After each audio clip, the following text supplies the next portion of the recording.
Shri Harikrishna Heights इथं अत्यंत वाजवी दरात 25 एमिरेट्स आणि प्रशस्त पार्किंगसह 2 आणि 3 BHK रेडी पोझिशन फ्लॅट्स उपलब्ध. बुकिंगसाठी संपर्क पार्श्वनाथ प्रोजेक्ट 9090 78 78 33.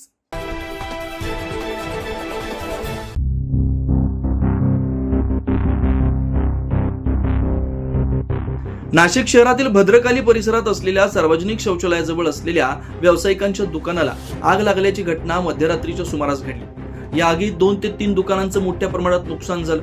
दुकान जळून खाक झाले. दररोज व्यवसाय करून आपला उदरनिर्वाहाचं साधन असलेली दुकानाचा आगीच्या भक्षस्थानी पडल्यानं त्या दुकानदारांवर उपासमारीची वेळ आली. सदर आग शॉर्ट सर्किटला लागल्याचा अंदाज वर्तवला जातोय. वारंवार संबंधित विभागाला तक्रार करून देखील या ठिकाणी बोल न हटवल्यामुळे ही दुर्घटना घडली असल्याचं दुकानदारांकडून बोललं जातंय. माझे नाव अर्जुन प्रभाकर डांगरे. मी गेल्या 20-25 वर्षापासून इथं आमचा चिक्कूचा धंदा आहे.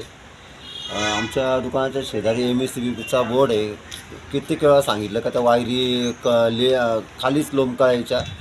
ते काल रात्री 2-2:30 वाजता जी आग लागली त्याच्यात आमचे शेजारी अजून 2-3 दुकानदार यांचं पूर्ण जळून खाक झालेलं आहे. नुकसान तुम्ही बघू शकता. आमचं गोडाऊन पूर्ण आमच्या हातगाड्या येते सगळं जळून खाक झालं. तर याची शासनाने दखल घ्यावी. भविष्यात अशा घटना घडू नये, इतरही लोकांना त्रास होऊ नये म्हणून MSCB बोर्डाने काळजी घ्यावी. सुदैवाने या आगीत कुठलीही जीवितहानी झालेली नाही. मात्र फळं आणि फ्रूट्सच्या दुकानांचं मोठ्या प्रमाणात नुकसान झालंय. 9 न्यूज महाराष्ट्रासाठी प्रतिनिधी अनिल केदारे, नाशिक.